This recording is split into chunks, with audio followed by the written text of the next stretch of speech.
podcast from CBS Sports. High drive, center field, hit the wall, grand slam. This is magnificent. Got a fantasy question? Email fantasybaseball@cbsi.com. Get ready to win your league. Where fantasy becomes reality. Now here's Frank, Scott, Chris, and Adam.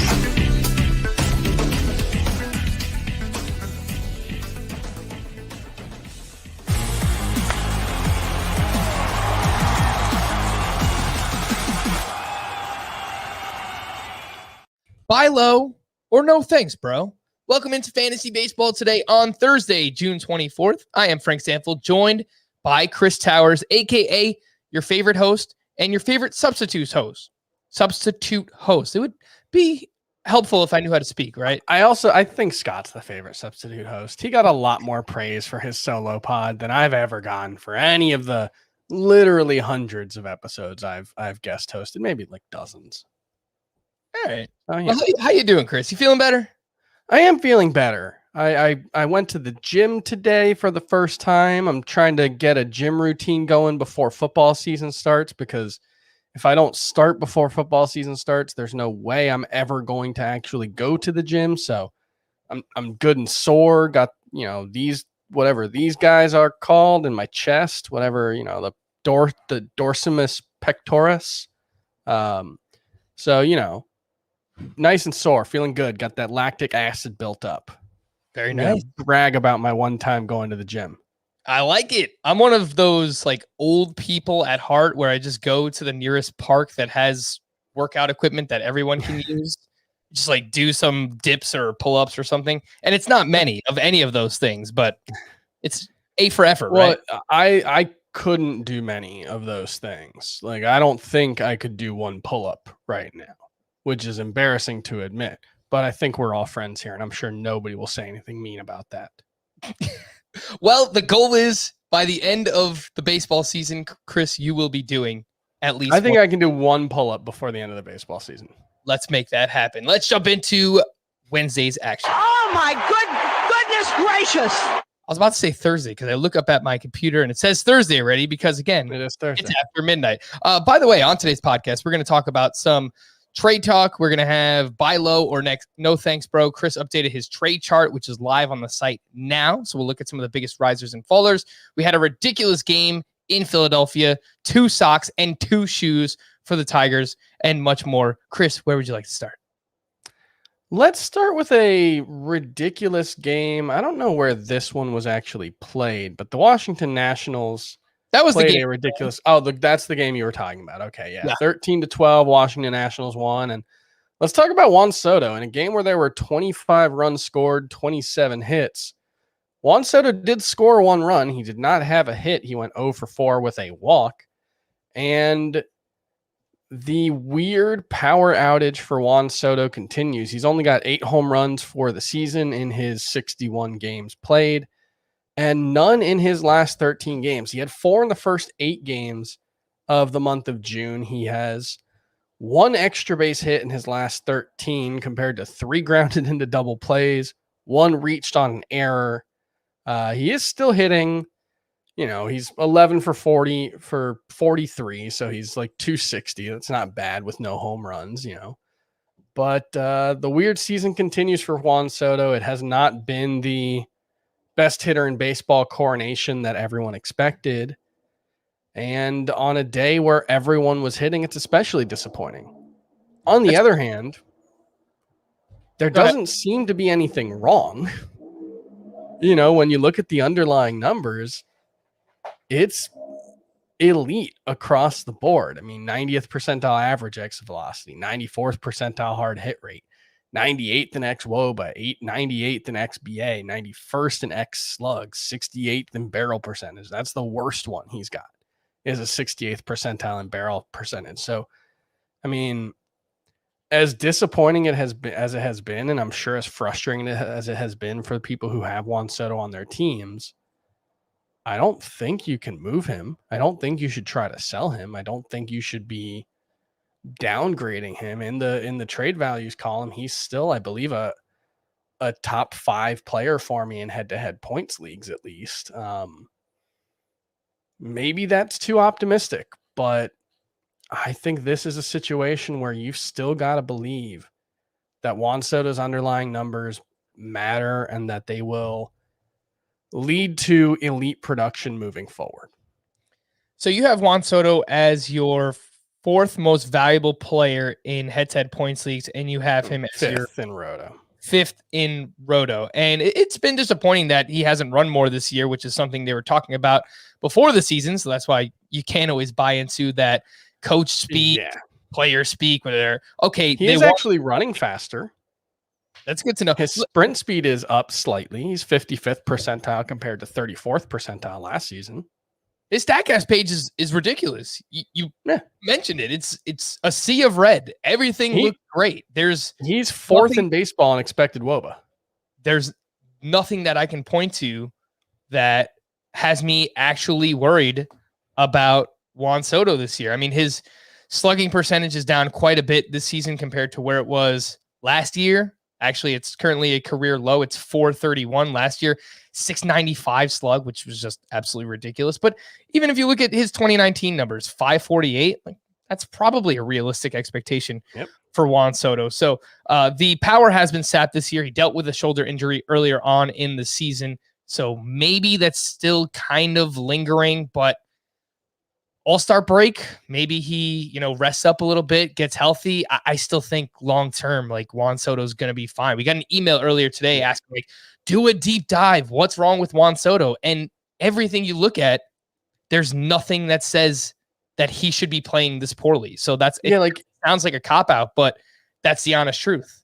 Even like he's getting shifted much more than he ever has been. He's being shifted on 57.2% of his plate appearances. He's actually been better against the shift so far this season. So even that, which would potentially be like, if you're looking for reasons why a player would be underperforming their expected stats, you would look at two key things for me would be, are they easy to shift against? Do they get those, would be singles and doubles stolen because of the shift? And is the player slow? Is the player especially losing foot speed? And in Soto's case, neither of them seems to be true. He's released the ball to all fields, so that can't be true. Yeah, so it's been frustrating, but I don't see any reason to think that Juan Soto won't be one of the 5 best players in fantasy moving forward. And look at it this way. If you get an opportunity to trade for Juan Soto right now, you should do it even if you pay full price, even if you pay top 5 player value for him, because what you're looking at is whatever you're giving up.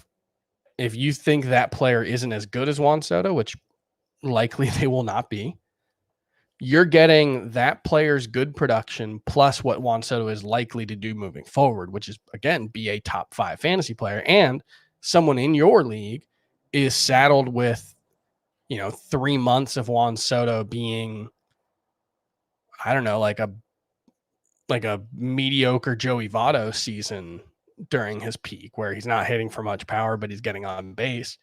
And then they're going to get a lesser player moving forward. So I think this is still absolutely the right time to be trading for Juan Soto.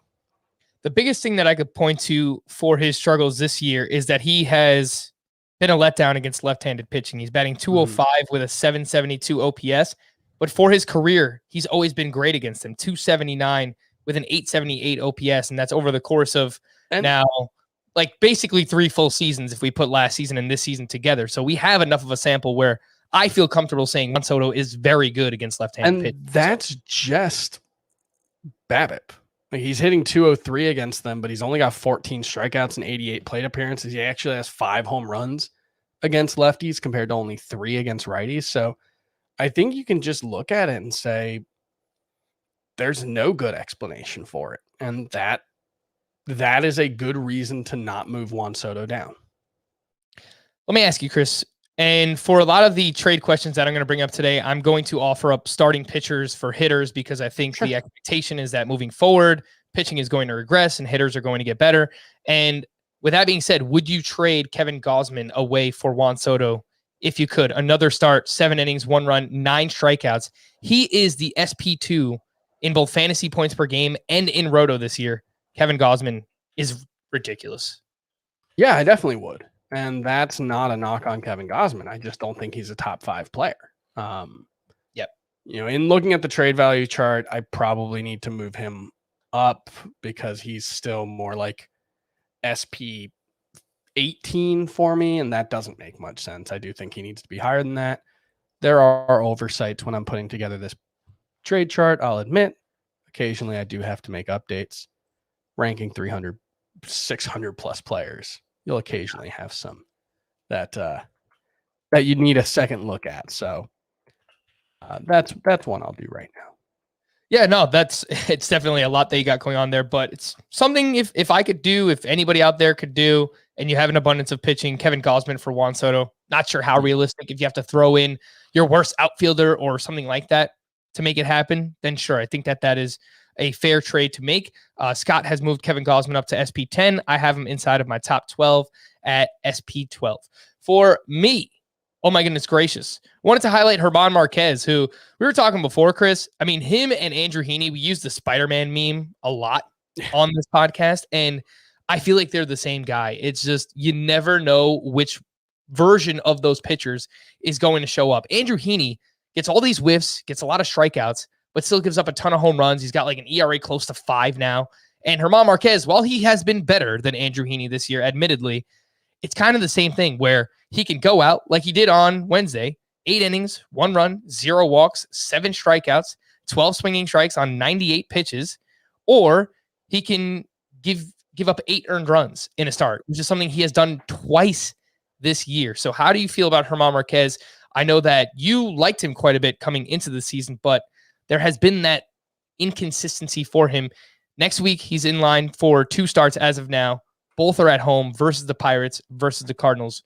What do you think about Marquez, and would you be okay starting him in that spot? Pirates, Cardinals, that's a tough one because my sense would be as a 2-start pitcher, especially in a Roto league, I would probably sit German Marquez making 2 starts at home. But, with decent matchups, I think I would still try to sit him. But here's what makes it hard. His last 3 starts at home, he got bombed by the Reds on June 12th, 8 earned runs in 5 innings. But then the Mets, 1 earned run in 6 innings.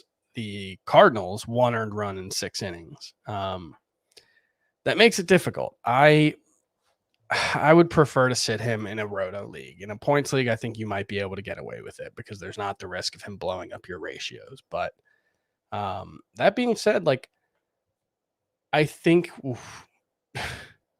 Trevor Bauer just gave up his 3rd home run of the game. I think German Marquez is a fine pitcher to have around. I don't think he's certainly not a must-start guy, and I don't think anybody would make that argument. But when he's on the road and when he's got the right matchups at home, I think you should feel pretty good about what you're going to get out of German Marquez. And you look at the last 9 starts, which is a bit of an arbitrary endpoint because it's taking out his 8 earned runs in 2/3 of an inning start. He's got a 2.68 ERA in that stretch with almost a strikeout per inning. I think he's very good. I think the biggest thing holding him back is just his home park. Here's the next problem with German Marquez. Everything you said, Chris, I think is accurate. The problem for him this year, his splits. At home, he's got a 3.56 ERA. On the road, 5.74. So I have him in a league.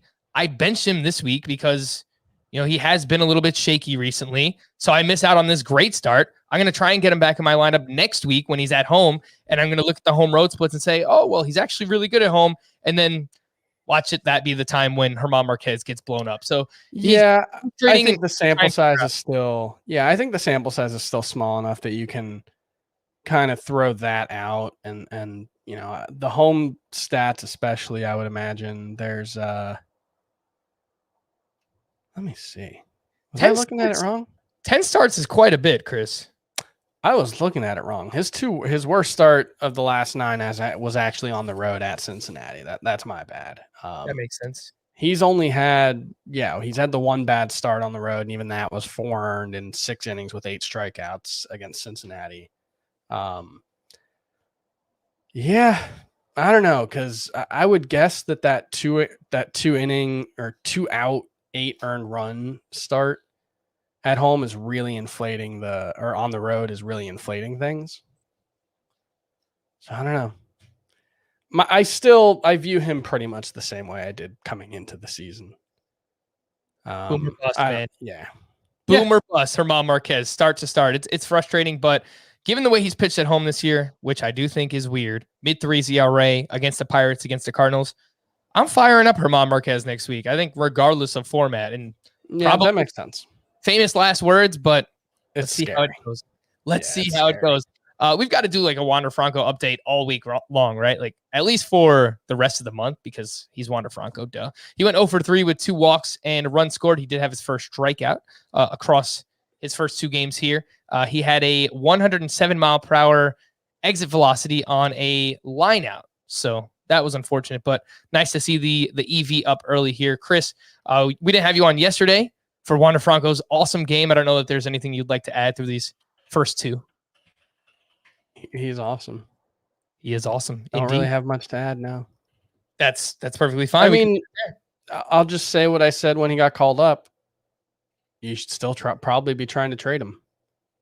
If you can get an absolute haul, I still think there's so much hype that this is the right time. Yeah, and we spoke about that yesterday, Scott and myself, and he still said he would do it for Corey Seager if you could make that happen. Yep. Seager probably a couple of weeks away. Maybe he returns just before the All-Star break, just after the All-Star break, something like that. If you can get a top 20 starting pitcher, someone like a Musgrove who has turned in a quality start against the Los Angeles Dodgers, something that you can look into doing. Let's talk about spin rates, because we have to do that every single day. And Trevor Bauer, you mentioned, is currently on the mound, and it looks like just got pulled. Just got After pulled. 6 1/3. So finishes 6, I believe it's 6+ here. 5 hits, 3 runs, 4 walks, 10 strikeouts. The 3 runs that he allowed all came on solo home runs, 1 to Cronenworth, 1 to Machado, and just now 1 to Victor Caratini. He still had 18 swinging strikes on 102 pitches. Trevor Bauer did. However, his spin rates on the slider down 152 RPM, 4-seam down 190, sinker down 196. Although with a sinker, I think you want it to have less spin rate. And then with a knuckle curve down 125 RPM. A lot of hard contacts here, Chris, but yes, still had 10 strikeouts. Yeah, I mean, 8 batted balls hit at least 100 miles an hour. And the thing to note, that's a lot. Dude. That's a lot. Yeah, he only had 8 hard hit balls, which doesn't seem that bad. That there have been certainly worse starts. 8 of them being 100+ miles an hour. That's rough. He got hit really hard today. He didn't have great command. But the thing to note is it's not just the 190 RPM drop in spin rate. It's also the fact that Bauer was throwing harder, 95.5 miles per hour with his fastball on average. For the season, it's been 93.8. What's notable about that is fastball velocity is usually positively correlated with spin rate. The harder a pitcher throws, generally speaking, the faster their spin rate is, or the higher their spin rate is. And it's usually the throwing harder leads to the higher spin rate, which is why it has been so notable that the last couple of seasons, Bauer's velocity has been down from his peak while his spin rate has gone up. Today, we saw the opposite. His spin rate went down while his fastball velocity went up. That's probably, obviously I'm not him, and I don't know, what's going through his mind or what he's using or not using, but that seems like it would be reasonable to think that's a conscious decision to, try to make up for what you may have lost by throwing harder if he wasn't throwing a full effort before. It's only one start, and we've seen one really, really good start from Bauer since the memo was released. We've seen one pretty mess start, and now today I think is more concerning than not. All in all, I think he's not in that, he would have been right around SP 3 through 5 with Shane Bieber going on the IL. I think now what we've seen since these changes, he's looked a little more like the Trevor Bauer of old, which is huge strikeout potential every time he goes out on the mound, but the control has been iffy, the command has been iffy, and he gets hit hard. This is what, the frustrating version of Trevor Bauer has looked like. A lot of walks and a lot of hard hit balls. I still think he can be very good. I still think he's probably a top 10 starting pitcher moving forward. You're still going to get a lot of volume. You're still going to get a lot of wins.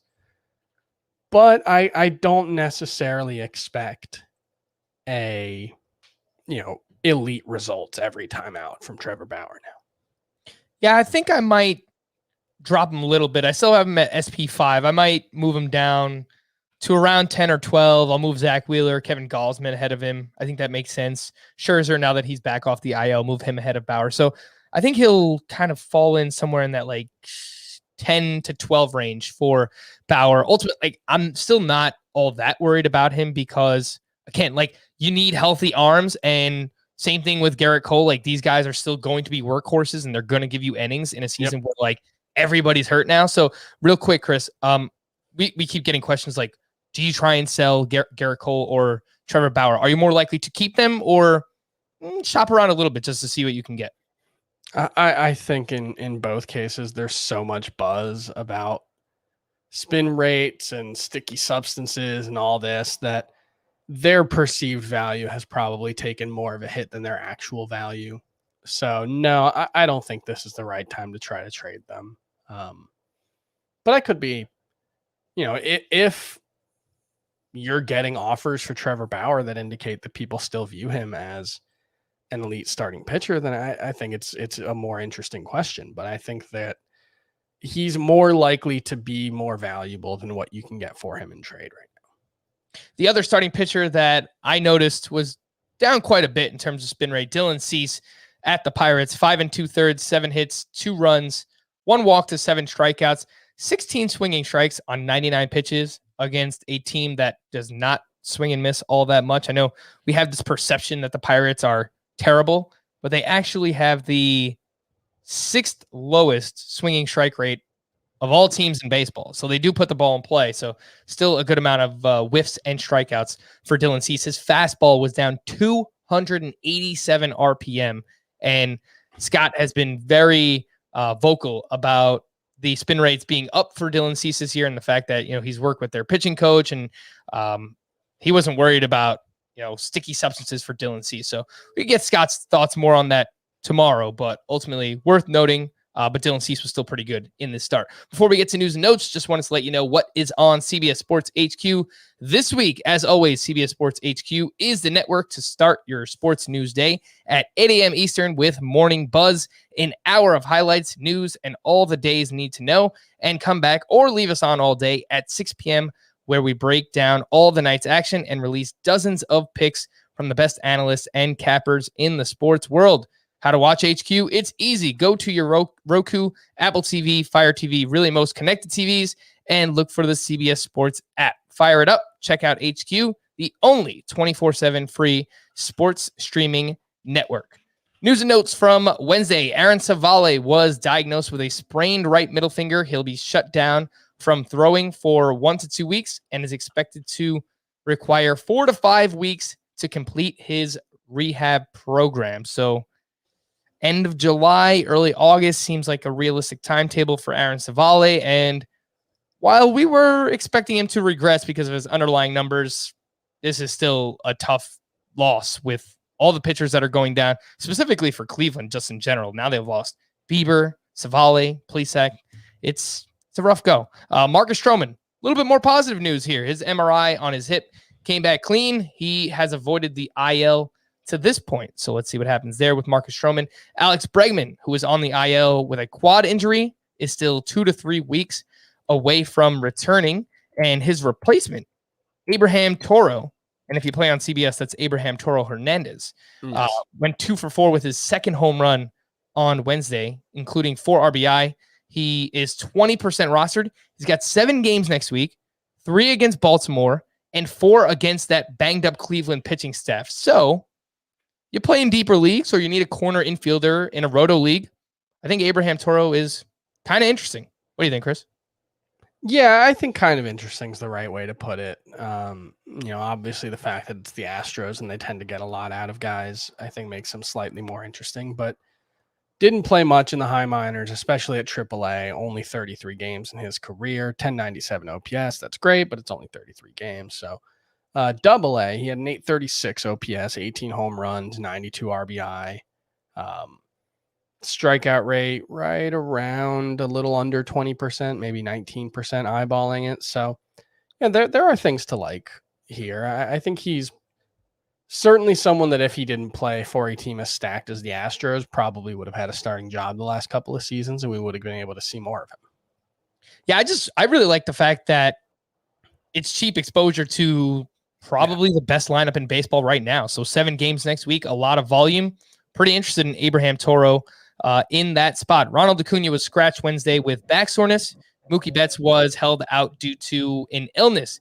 Ketel Marte also missed Wednesday's game with that left hamstring injury that we mentioned yesterday. He is currently day-to-day. Cody Bellinger, Kyle Tucker, and Michael Conforto were all activated for their respective teams. Conforto went 2 for 4 with 2 runs scored. Danny Duffy was activated and started against the Yankees. He pitched 2 shutout innings with 3 walks and 4 strikeouts. He finished with only 42 pitches, so they're going to bring Danny Duffy along pretty slowly here. Jackson Kowar, who is one of their top pitching prospects, was optioned back to the minors. He was quite bad in his time with the Kansas City Royals. Tony Gonsolin will make his next start on Friday. He dealt with shoulder soreness last weekend, but won't miss a turn in the rotation. Daniel Vogelbach suffered a significant hamstring injury. So, Chris, your boy, Keston Hiura, he's back. He was recalled, and Hiura was batting .375 with 2 home runs in June at AAA, but that also came with a 36% strikeout rate. Hiura is currently 31% rostered. Are you adding him or just kind of monitoring this situation? I guess if you're looking for reasons for optimism, maybe the fact that pitchers aren't able to spin the ball as much might help with his primary issue, which so far this season has been the high fastball. He's just been so susceptible to that pitch. And one of the benefits of spin rate is that it increases your swing strike rate on 4-seam fastballs. It creates more of that perceived rise and makes those pitches a little easier to handle. And his strikeout rate since going back to AAA was only 26%. So if you're looking for small reasons for optimism, I mean, we know there's no question that he's an incredibly talented player, and maybe this helps. I'm not super optimistic, I can't say, but the fact that he keeps hitting in AAA, maybe there's going to be a moment where the light goes off. It's weird because it's similar to Joe Adele, where they're hitting for batting average and, like, for Adele, even more power, but the strikeouts are still so prevalent, even in the minor leagues. So yeah, like, he's been better, but at the same time, he has a lot of the same issues that he's always had. So I would have liked to see them just leave him down longer and try to really get that strikeout rate down. Again, Keston Hiura, we're talking about here, 31% roster. I don't think you need to add him anywhere yet, but I still think he had some upside. Just throw him on the scout team for now. Gio Urshela was out of the lineup on Wednesday due to a shin injury. X-rays came back negative. He is day-to-day. Salvador Perez was removed Wednesday after getting hit in the mask by a pitch. Brandon Belt left with a leg injury. The D-backs designated Stephon Crichton for assignment. Chris, would you like to guess when the D-backs' last save was and who picked it up? Was it Stephon Crichton? No cheating. See you typing away there. Oh, no, I wasn't going to look it up. Was it Stephon Crichton? It was not Stephon Crichton. Would you like to guess? I mean, it's got to be back in mid-May. It was May 30th. Yeah, okay. It was Riley Smith for an unconventional 3-inning save. There you go. Their last conventional save. I was thinking Caleb Smith. I saw Smith in the box score for that game, and I thought it was Caleb Smith as well. It turned out to be Riley Smith. Their actual last conventional save was back on May 10th by Stephon Crichton. I know the Diamondbacks have been losing a lot, but wow, that's rough. That's crazy. I assume that Joakim Soria would get the next save opportunity if one ever comes up. And last but not least, my boy DeMarcus Evans on the Texas Rangers has been brutal this year. I think he's got an ERA like over 7 or something like that. He was optioned back to AAA. Not much to see there with DeMarcus Evans. We're going to take a quick break, but when we return, buy low or no thanks, bro. We'll do it next here on Fantasy Baseball Today. So let's take a look at some of these buy low options. And for a few of them, it's going to be relative because they're still playing well, some of them, but maybe not up to the expectations that we had coming into the season. And the first one is Tim Anderson, who did go 2 for 5 on Wednesday. He's batting .297, which is fine, but that comes with a .758 OPS. We know he doesn't walk much, but the power is also down quite a bit this year. His ground ball rate is a career high, 60%. Last year, that was 55%. As a result, his average launch angle is also a career low, 2.2 degrees. Chris, would you try and buy low on Tim Anderson or no thanks, bro?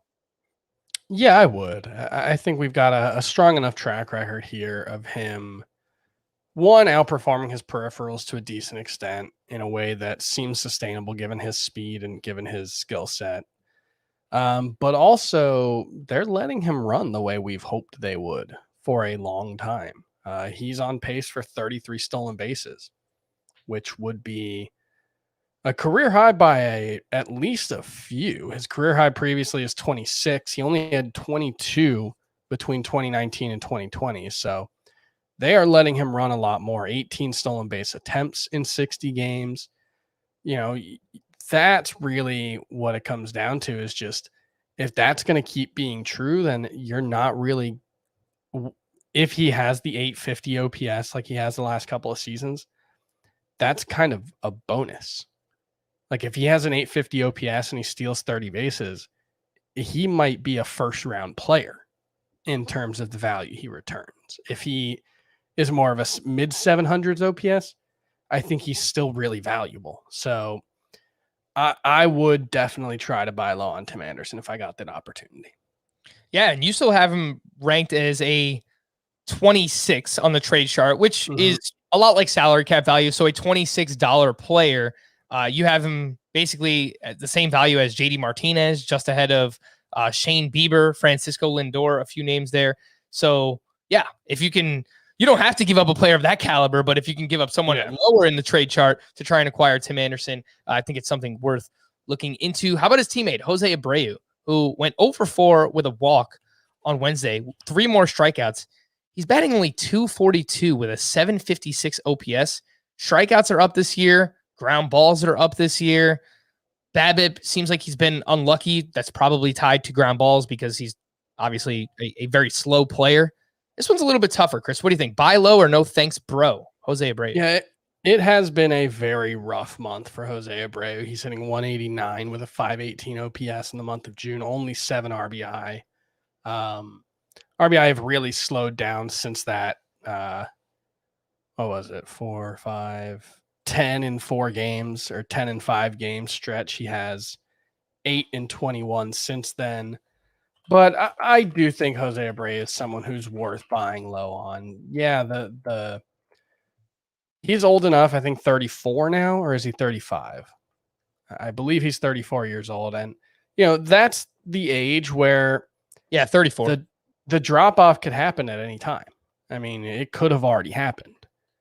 But there's not really any good sign of it. The strikeout rate is slightly up, but the hard hit rate is still there.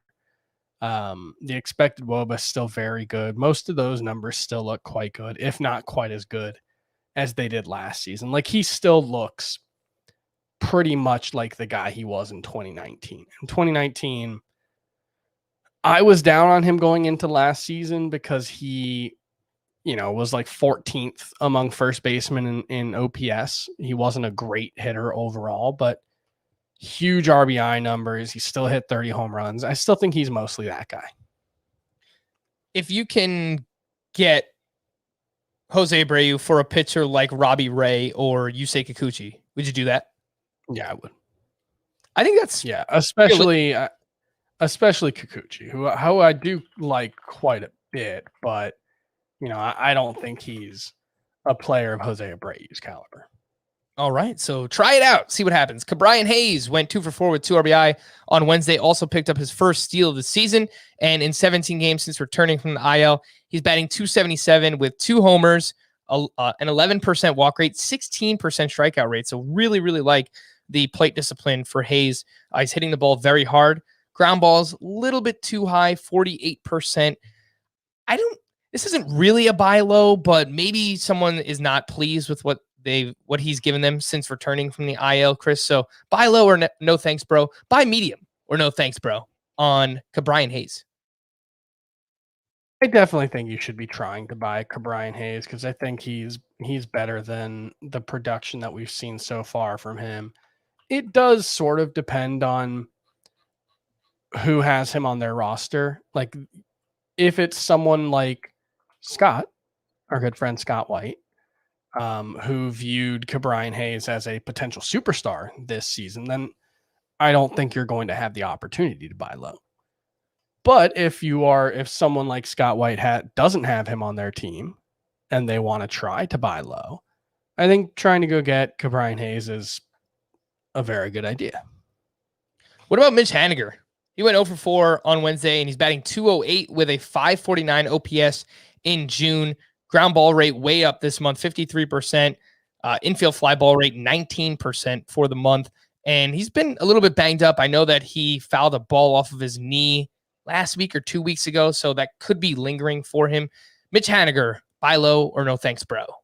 Yeah, the question is whether, if he is dealing with some kind of lingering injury, that would change the calculus. But Haniger, basically, when he's been healthy, has been the kind of player we saw in the first couple of months of the season. And so I'm willing to bet that as long as he is healthy, he'll continue to be that guy.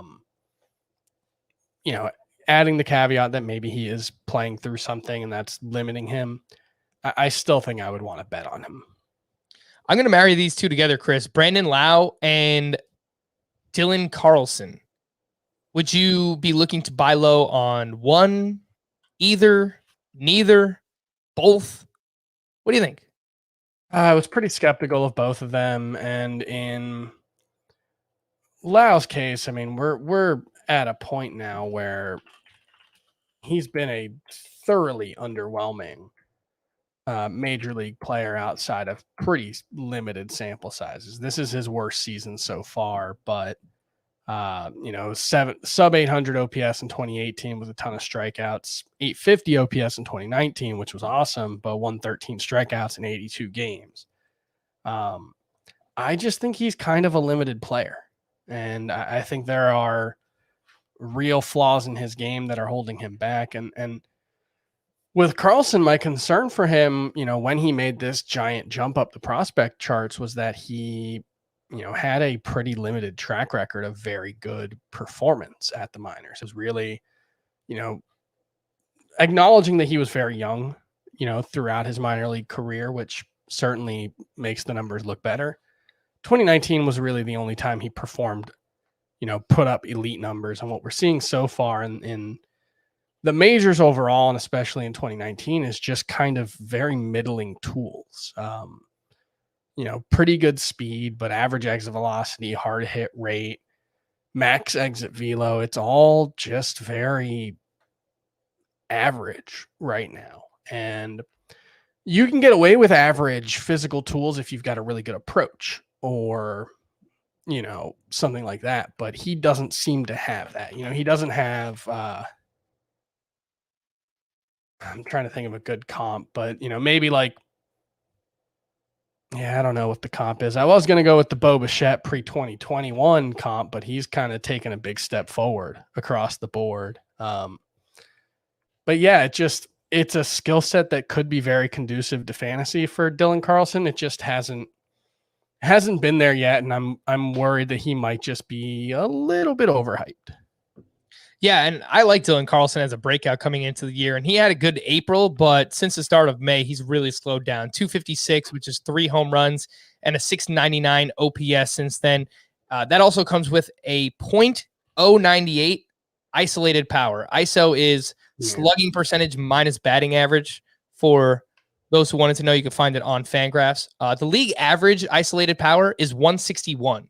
So since the start of May, Dylan Carlson is way below that. So I'm right there with you. His hard contacts is down. The tools, not really flashing much right now. He's still 87% rostered. I'm no thanks, bro, on both of these guys, Brandon Lau and Dylan Carlson. I don't really want to get involved. Lau, strikeouts are up this year. Batting average just climbed over 200, which is, he's crushing you in that department. He's still hitting for power, but a 359 OPS against lefties too. Wouldn't surprise me if he starts getting platooned there for the Tampa Bay Rays. Chris, would you actually consider dropping Dylan Carlson? He's 87% rostered. Yeah, I think he's in that conversation. I think in the trade values chart, he's like a $3 or $4 dollar player. So yeah, $2 player in Roto, 5 and point. So that's definitely in the drop range. You're talking about outside of the top 200 for the most part. Some of the most added outfielders right now. Would you drop him for Adam Duvall? Probably not. Adam Duvall is really the definition of a one-trick pony. Yeah. Would you do it for Ahmed Rosario, who has outfield eligibility, though he's a shortstop? I might. I think Rosario is probably going to at least give you some steals and batting average. But I think it's, I don't feel strongly one way or the other. Last one, who I think is kind of a similar player. Not going to give you any speed. Not that Carlson has either. But Jesus Sanchez from your Miami Marlins. I think Carlson's the better player. But if you want to take a flyer on Jesus Sanchez, given the fact that he got called up and he was crushing it in AAA and hit a home run in his second game, I don't think anyone's going to jump on Dylan Carlson. The fact, one thing you do like from Jesus Sanchez in the early going is, 111 max exit velo, which is, really quite good. So the physical tools are there, and his sprint speed numbers, at least in the small sample size, are pretty good. I know he's not been much of a base stealer in the minors though. 63% ground ball rate for Jesus Sanchez. That was the issue that I was looking at coming into the season because he had a lot of ground balls in the minors. Yeah. When he's put the ball in the air, I saw that home run he hit off Ross Stripling on Tuesday.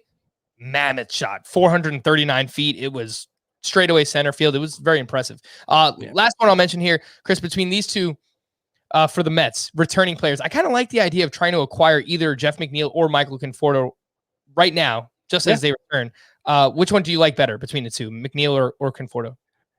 I think I've had Conforto ranked higher coming into the season and throughout. I think they were both in like the 70 to 100 range in the preseason rankings. And given that, neither's played a ton, I think the preseason expectation still reigns.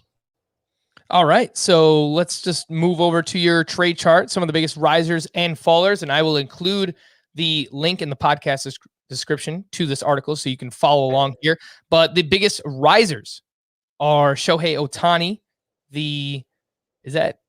You put DH, but he's both on. So I rank him both. Okay. So that's the DH version of Shohei Ohtani has moved up.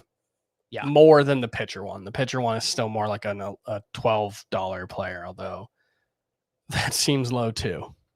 Seriously. And we'll get into Ohtani, the pitcher, in just a little bit. But Shohei Ohtani has moved up $8. George Springer, Marcus Semien, Salvador Perez, Tommy Pham, Willy Adames. Those are the biggest risers on Chris's trade chart. And I talked about Tommy Pham last week as someone that I'd be looking to buy high on. I don't know how high it's going to be, but I say buy high because he's performing really, really well this month. Actually, I think since the start of May, he's just been really, really good. And he's leading off for one of the better lineups in baseball as the San Diego Padres. So I would look into doing that. The one that really stands out to me here is George Springer and trying to figure out his value. And obviously he moves up because he's healthy now. Yeah. He's batting fifth for the time being for the Toronto Blue Jays. Chris, what do you think it would take to acquire Springer now? And would you try? Because we've seen a lot of guys who have tried to return from injury get hurt again.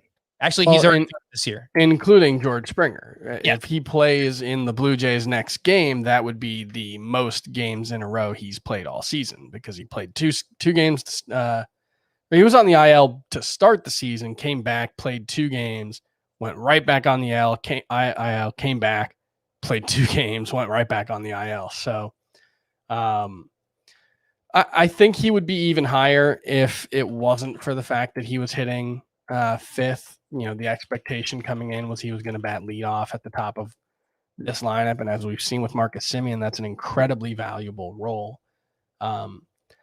I would be trying to buy him just because, look, the injury risk is what it is. But if George Springer's on the field and if he's healthy, he's going to hit. And whether he bats first, whether he bats 5th,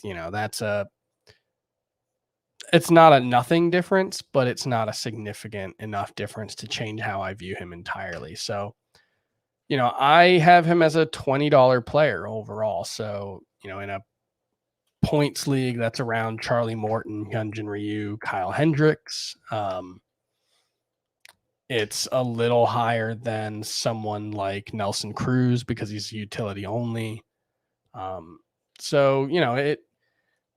If I'm trying to trade for him, I'm probably aiming lower than that. I'm probably aiming for like the $15 tier, but George Springer is somebody I would be looking to acquire. And somebody in that $15 tier would include Pablo Lopez, Julio Urias, Freddie Peralta. So again, those pitchers we have some innings concerns about. Try and flip one of those for George Springer.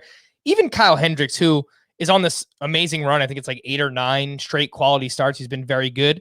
If I could turn Kyle Hendricks into George Springer, I would feel pretty good about that. Yeah, I would feel good about that.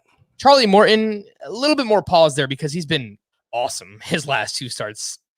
Back-to-back 7-inning performances, just put up 11 strikeouts on Tuesday. So there'd be a little bit more pause for there. Willy Adames is one that really stands out here. We don't really have to talk about him, but we've mentioned before his splits in his career away from Tropicana Field now that he is with the Brewers. Very good ballpark to hit in. Better for left-handed power, but Willy Adames has been very good since joining the Brewers. So you could probably get him for dirt cheap. He might even be a free agent in your league. Yeah, here's his 150 game pace since joining the Brewers. 280 average, 70 runs, 20 home runs, 90 RBI, 5 steals. Away from Tropicana for his career, 290, 86 runs, 24 homers, 68 RBI, 6 steals. So I don't know for sure that he's that guy moving forward, but I think there's pretty good reason to think that. He's talked about how hard it was to see the ball at Tropicana Field for him sometimes. So those numbers are pretty stark. Willy Adames is 41% rostered on CBS. He has shortstop eligibility. He should be more rostered than that. I think any roto league, he's a good option in middle infield right now.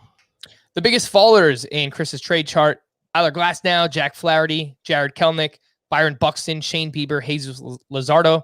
Those are all pretty obvious. Most are injury related. And for Kelenic and Jesus Luzardo, they have been recently demoted back to AAA. And Jared Kelenic, I was just looking at to see what he's been doing recently. Not much.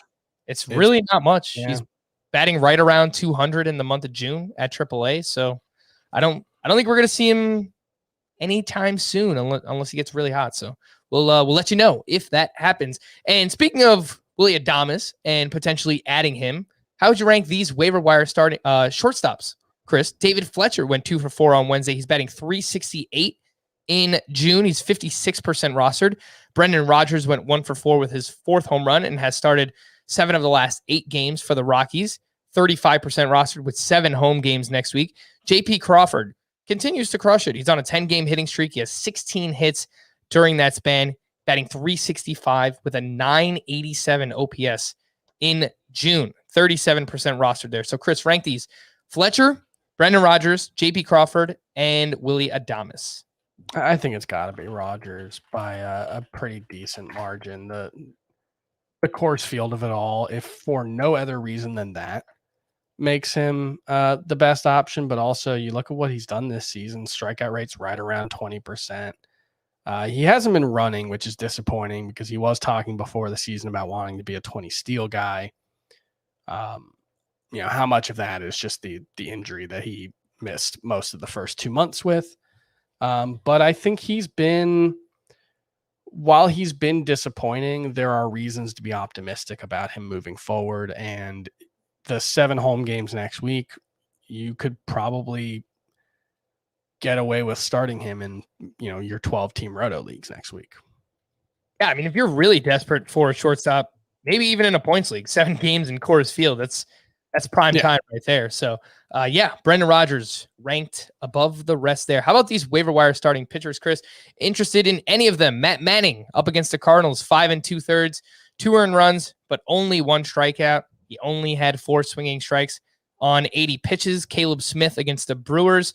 No Yelich in the lineup, so worth noting there. But 6 innings, 1 run, 4 walks, 6 strikeouts. That's back-to-back quality starts for Caleb Smith. Looks like he is on pace for 2 starts next week as well against the Giants and at the Cardinals. And then Mike Foltynewicz, who turned in a quality start, 6 innings, 2 runs, 5 strikeouts to 0 walks, 12 swinging strikes. He's 8% rostered. So Manning, Caleb Smith, Folty. Any interest, Chris? I don't know what's going on with the Tigers and, this trio of, arguably, I think the most highly regarded starting pitching prospect trio in baseball, if not the most, arguably one of, with Casey Mize, Tarek Skubal, and Matt Manning. And, Mize and Skubal have shown some signs this season, although I think they've been disappointing on the whole. And Manning is kind of following the same script. All 3 of those guys came up and to the majors and just didn't get very many swinging strikes, didn't get very many strikeouts. I want to be interested in Manning, but I think of this group, Caleb Smith is probably the most interesting. I think the only team I have him on is my Tout Wars. But, we've seen Caleb Smith go on runs where he can get a decent number of strikeouts, and walks and home runs are always going to be an issue for him because of the type of pitcher he is. He doesn't have great command. He gives up a lot of fly balls, but when he's right, he can pitch well enough to pitch around that. And, he's done that lately. All right. And Matt Manning is also on pace for 2 starts next week against the White Sox and at Cleveland. What if I threw Chris Flexen in that mix, Chris? He's had 2 really good starts in a row now for the Mariners, and we spoke about him yesterday. He's right around, what is his roster rate? 39%. So it's kind of similar to these guys. Would he be at the top of the list? No, I think he'd probably be behind Smith. I think he's more like Manning or, higher than Folty, but I think I would still like Smith a little better. All right. Well, that crazy game that happened against the Phillies and Nationals, we already talked about Juan Soto, who did nothing but 27 hits and 25 runs combined in that game. Trey Turner went 3 for 4. Josh Bell went 2 for 4 with a grand slam. Let's see, do I have this loaded up? Yes, I do.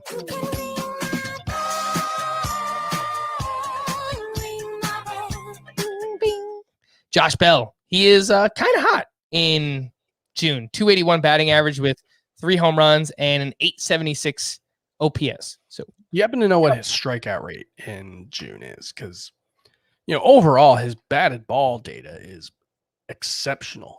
94th percentile on average exit velocity, 94th percentile on hard hit rate. The problem overall for him this season has really just been that he's striking out too much, 26% strikeout rate. And it's not allowed him to take advantage of, how well he's hitting the ball.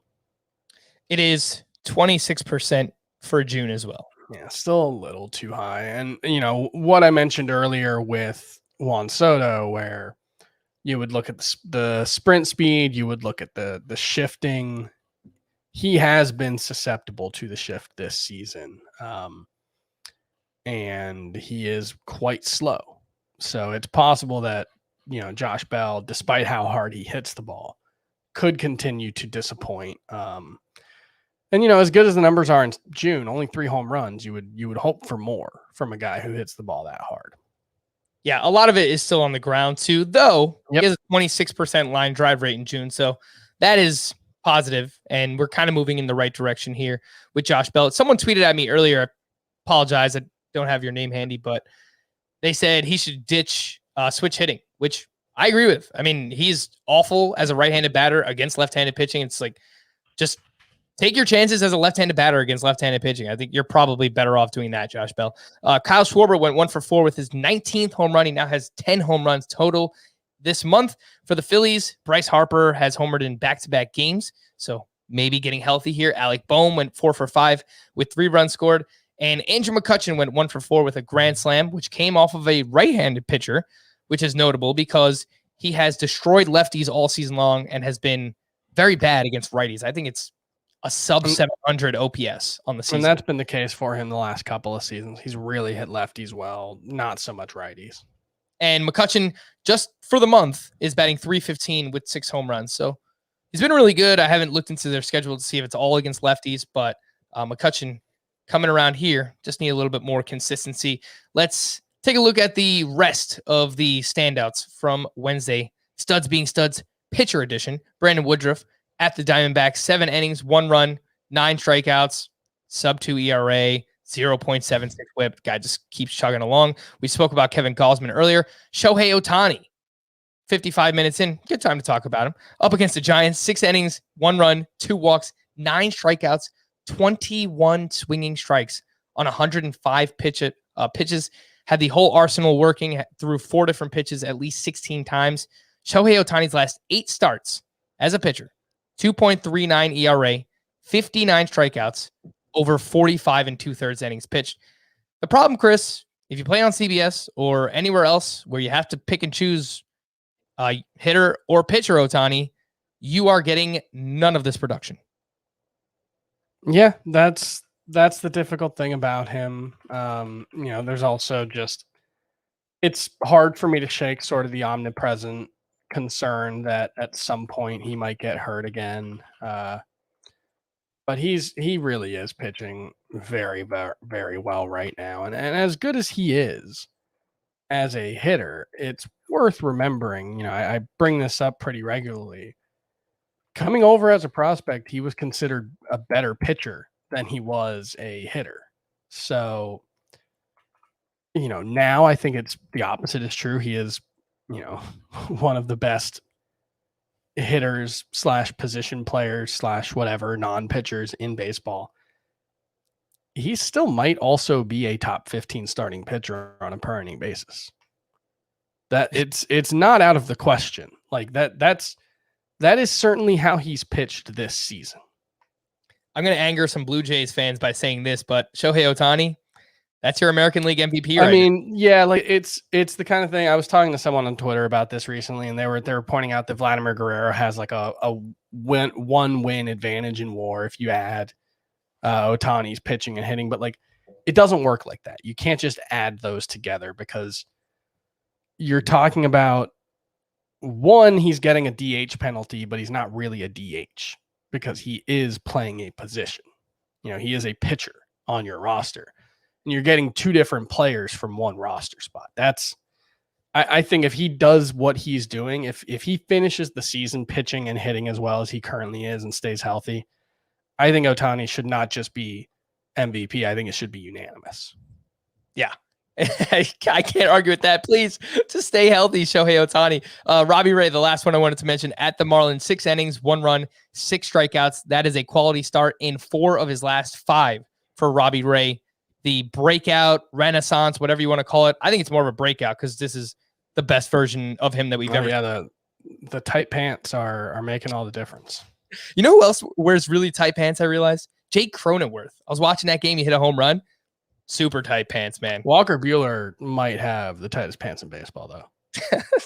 Robbie Ray on the season, 3.35 ERA with a 1.15 whip. Look at some of the biggest hitter standouts from Wednesday. Jose Altuve, 2-for-5 with his 17th home run, 10th home run this month. He's averaging 3.8 fantasy points per game. And finally, all 3 of us unanimous. Jose Altuve, number 1 second baseman ranked in points leagues. I think he's got to be. Yeah, I haven't done it in Roto yet just because I still think Whit Merrifield's going to steal more bases. I believe I still have him. I believe, it's Merrifield for me in Roto as well. Yeah, I noticed that. And I might even have Ozzie Albies ranked ahead of him in Roto just because he's been running quite a bit as well. So pull it up for you. Yeah, have Ozzie Albies second. You can. I think it's kind of what you need, right? If you need power, the way that Altuve is playing last year, total fluke. confident saying that. Adolis Garcia put up a double dong. He now has 20 home runs on the season, only batting .253 in June, 33% strikeout rate, 59% ground ball rate for Adolis Garcia this month. Those two things get together, very bad for a power hitter.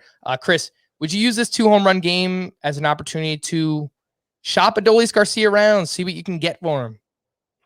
Maybe.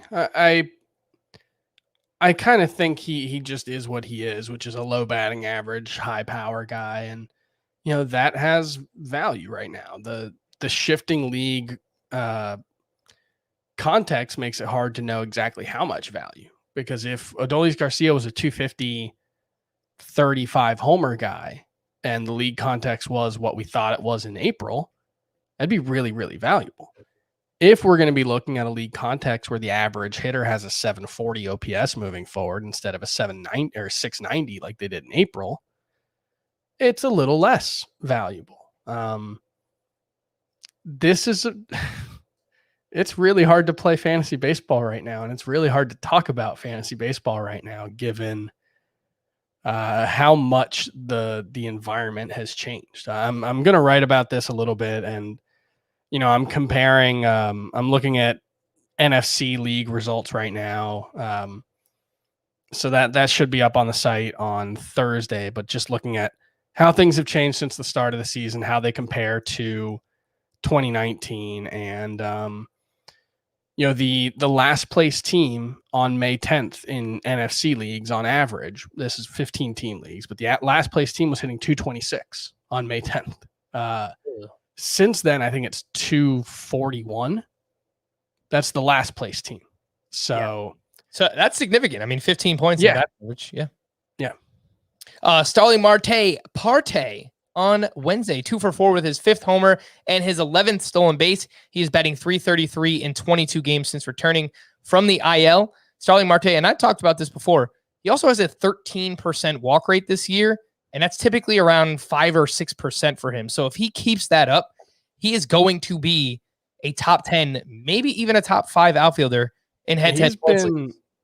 He has been, I mean, it's not quite Nelson Cruz, but like the last 3 years of Starling Marte's career, he has been like a money printing machine for fantasy. Yep. As long as he's healthy, because, he's missed time this year as well, Yeah. but averaging 4.0 fantasy points per game right now for Starling Marte, 3rd best among outfielders. It's a career year, contract year for him too. So I think he's trying to turn that into a little paycheck. Trevor Story had a double dong on the road. He's now up to 8 home runs and 13 steals, but only batting .259. I think that buy low window may have closed for Trevor Story. Gary Sanchez went 1 for 4 with his 12th home run. It was a game-tying homer in the 9th inning off of Greg Holland. So no surprise there. Gary Sanchez batting over 300 in the month of June. Austin Meadows went 2 for 3 with his 16th home run. He's still completely selling out for power, 54% fly ball rate in each month this season. So it's weird, but it's kind of working for him. So, all right. Freddie Freeman went 4 for 4 with a walk. It was only his second 4-hit game of the season. Bo Bichette went 2 for 4 with his 12th steal. He is batting .279 with 14 homers, 12 steals, 48 RBI, and 61 runs scored on June 23rd. If Bo Bichette keeps this up and stays healthy, he is going to be a first-round pick in Roto leagues next year.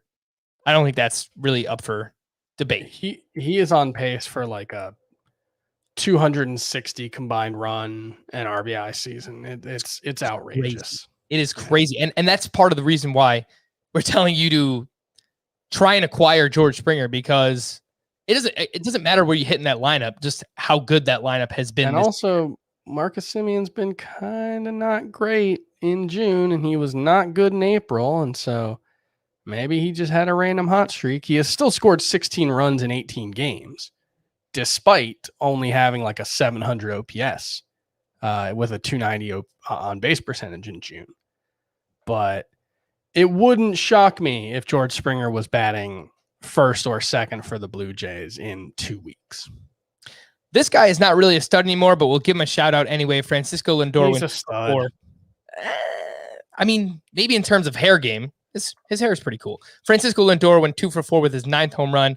He's batting .292 with 3 homers over his last 7 games. So baby steps. No, but it's been longer better than that. He's been his June is not good, Chris. It's still like 240 batting average with, I think, between a 700 and 800 OPS. Like, it's not great.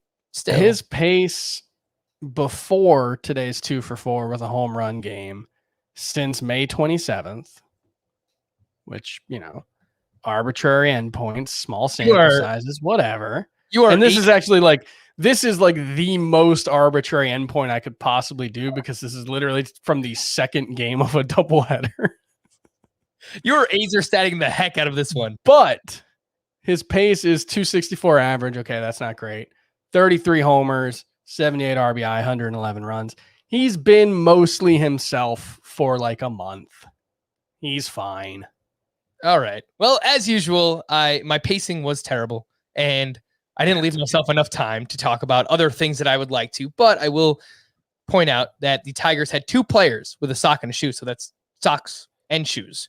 And one of them came from Jonathan Scope, who is just on fire, destroying baseballs. He has 15 home runs. It was his first steal of the season. The other one, just wanted to quickly mention, came from Daz Cameron, son of former major leaguer Mike Cameron.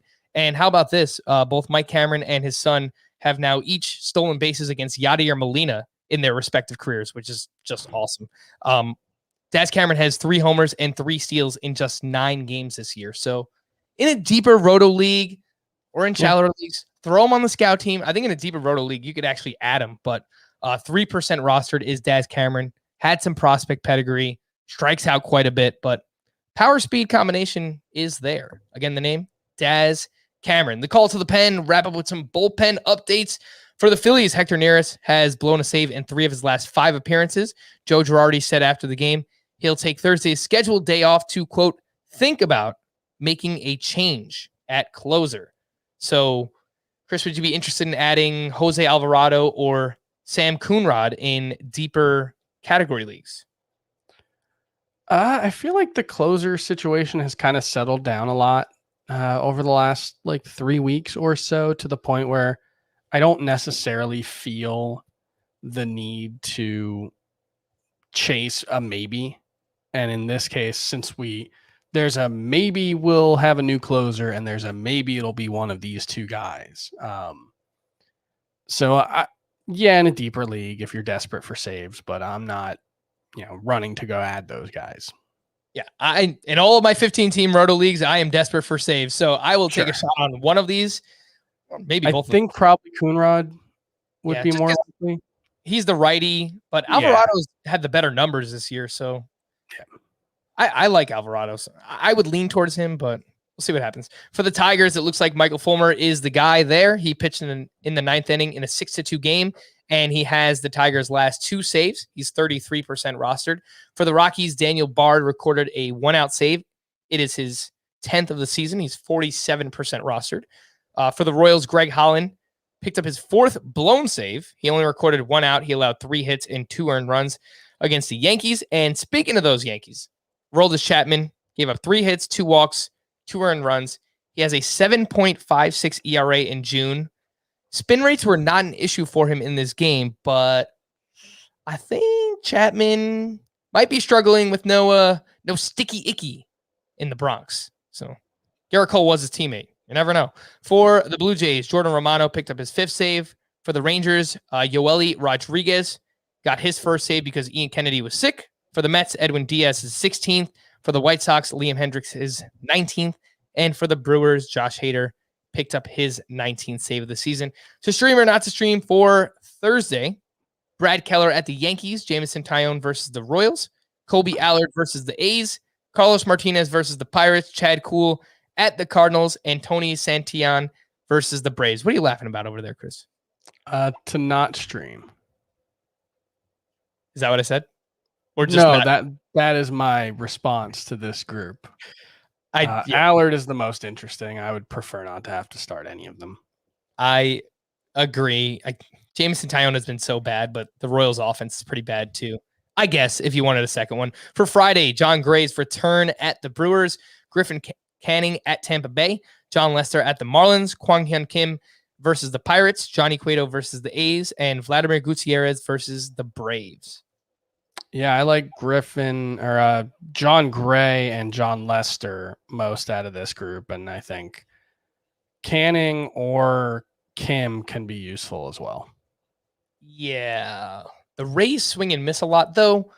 I guess with Wander Franco in the mix, that might change their lineup construction or just how we view them moving forward.